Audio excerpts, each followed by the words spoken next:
Hello, Stewart Stars, and welcome to day 2 of our reading of Frindle. For this one, I am going to be reading chapter 3 with my buddy Nala as long as she hangs out with me. All right, here we go. Here, get down. Chapter 3, The Question. The first day of school was always a get acquainted day. Books were passed out, and there was a lot of chatter. Everyone asked, "What did you do over the summer?" Periods 1 through 6 went by very smoothly for Nick. But then came period 7. Miss Granger's class was all business. The first thing they did was take a vocabulary pretest to see how many of the 35 words for the week the kids already knew.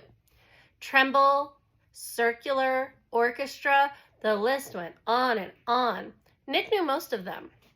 Then there was a handout about class procedures. After that, there was a review paper about cursive writing.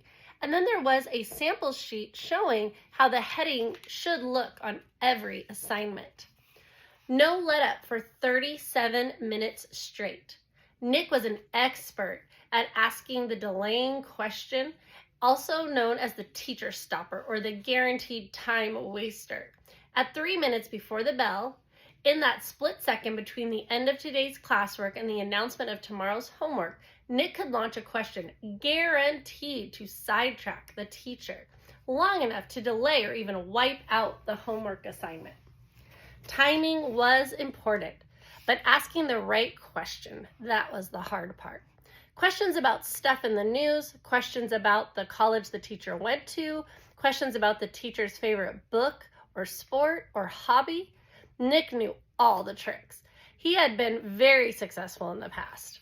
Here he was in 5th grade, near the end of his very first language arts class with Miss Granger, and Nick could feel a homework assignment coming the way a farmer can feel a rainstorm.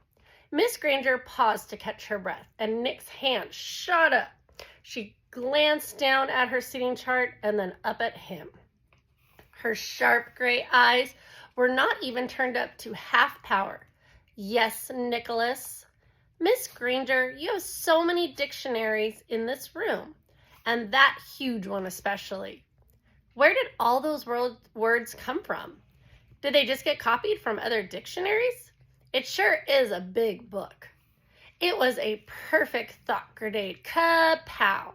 Several kids smiled, and a few peeked at the clock. Nick was famous for this, and the whole class knew what he was doing. Unfortunately, so did Miss Granger. She hesitated a moment and gave Nick a smile that was just a little too sweet to be real. Her eyes were the color of a thundercloud. What an interesting question, Nicholas. I could talk about that for hours, I bet." She glanced around the classroom. "Do the rest of you want to know too?" Everyone nodded yes. "Very well then. Nicholas, will you do some research on that subject and give a little oral report to the class? If you find out the answer yourself, it will mean so much more than if I just told you. Please have your report ready for our next class." Mrs. Granger smiled at him again, very sweetly. Then it was back to business. "Now the homework for tomorrow can be found on page 12 of your Words Alive book." Nick barely heard the assignment. His heart was pounding and he felt small, very small. He could feel the tops of his ears glowing red, a complete shutdown, an extra assignment, and probably a little black mark next to his name on the seating chart. Everything he had heard about this teacher was true. Don't mess around with the lone Granger. All right, Stewart Stars.